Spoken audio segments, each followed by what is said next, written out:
بسم الله و صلات و سلام علی رسول الله. السلام علیکم و رحمت الله و برکاته. دوستان گرامی، چنانه که وعده داده بودیم درباره حکم وایلدبرس بیان میکنیم.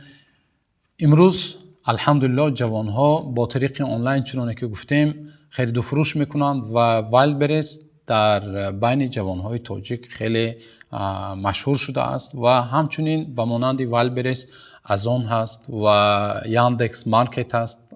خوب یا مثلا در دولت‌های اروپایی آمازون و دیگر مارکت پلیس هایی که یا بازارهای آنلاینی هست و امروزها انسان میتواند با طریق آنلاینی در همون مارکت پلیس ها مال یا کالایی که دارد در همونجا عکس هایش رو گذاشته به مشتری ها برای فروش پیشکش نماید و انسان ها میتوانند با طریق آنلاین مبلغ آن را پرداخت نموده آن را خریداری نماید. البته خرید و فروش با طریق آنلاینی درست است. الله حق سبحانه و تعالی چنانکه که میگوید و احل الله البیع و حرم الربا، الله خرید و فروش را حلال گردانیده است و ریبا را پرسنت را حرام گردانیده است. الله حق سبحانه و تعالی انسان میتواند با هر راه اگر شرط و شروط بیع یعنی خرید و فروش درست باشد انسان میتواند مالی که خود دارد آن را به فروش گذارد. خوب دوستان عزیز، ولی در وایلدبرس یا عموما در تمام مارکت پلیس ها یک نمود خرید و فروش هست که موافق شریعت اسلامی آن درست نیست. باید جوان ها آگاه باشند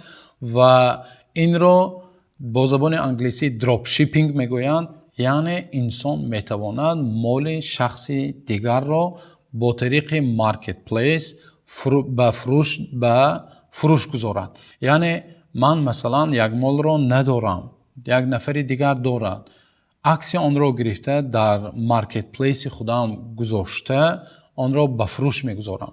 موافق شریعت اسلامی این سیستم درست نمی باشد.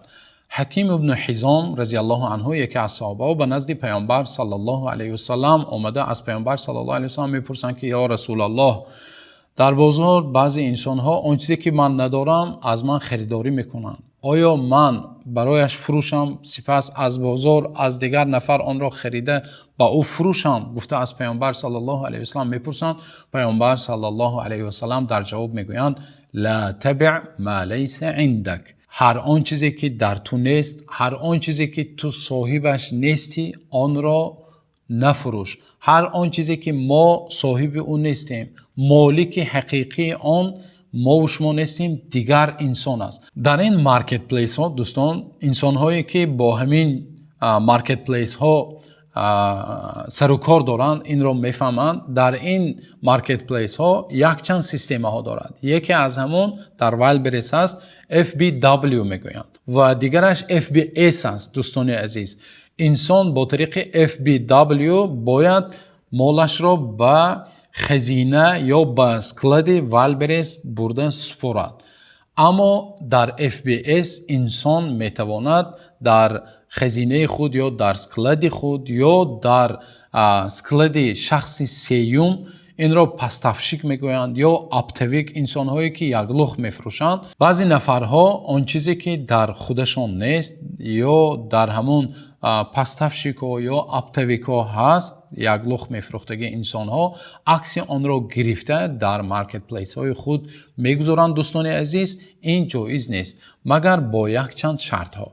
یکی از همون دوستان عزیز، اگر شما خواهید که تجارت شما در وایلدبرس درست باشد، آن مالی که شما ندارید آن را به فروش گذاشتن خواهید. دوستان عزیز، اولش اینکه شما با همون پستفشیک شرطنامه بندید. وقتی شما شرطنامه میبندید وکیل آن نفر میشوید.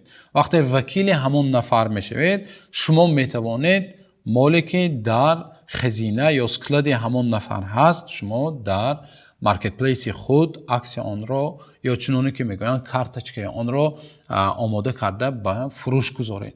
یا اینکه راه دومش دوستان عزیز، شما مبلغ همون مال را، مبلغ همون بار را به همون نفر به صورت حسابش میگذرانید، ولی بار در سکلد همون نفر میستد و شما میتوانید الکی آن وقتی شما مبلغش را میسپارید پرداخت مینمایید، مال شما میشود. گرچند که مال در خزینه یک لخ فروش، اپتویک یا پستفشیک هم باشد، مال شما حساب می شود. شما می توانید عکس آن را گرفته در مارکت پلیس خود گذارید. دوستان عزیز، خب این بود دوستان عزیز مختصرا درباره خرید و فروش در وایلدبریز، ازون یا یاندکس مارکت یا هر مارکت پلیس هایی که دوستان عزیز امروز در اینترنت ها هست. یعنی عموما خرید و فروش کردن جایز است، ولی بعضی سیستم هایی که دارد انسان باید آگاه باشد، مالی که در خودش نیست آن را نفروشد. الله تعالی ما و شما را برای درست هدایت نماید. و دوستان عزیز باز تاکید میکنیم که هر یک سوال هایی که به تجارت تعلق دارد، به سرمایه گذاری، اینوستیسی حلال تعلق دارد، دوستان عزیز در صفحه بنده در اینستاگرام میتوانید نویسید. کوشش میکنیم با قدر توانایی به سوال های شما جواب گردانیم. الله نگهبانتان باشد.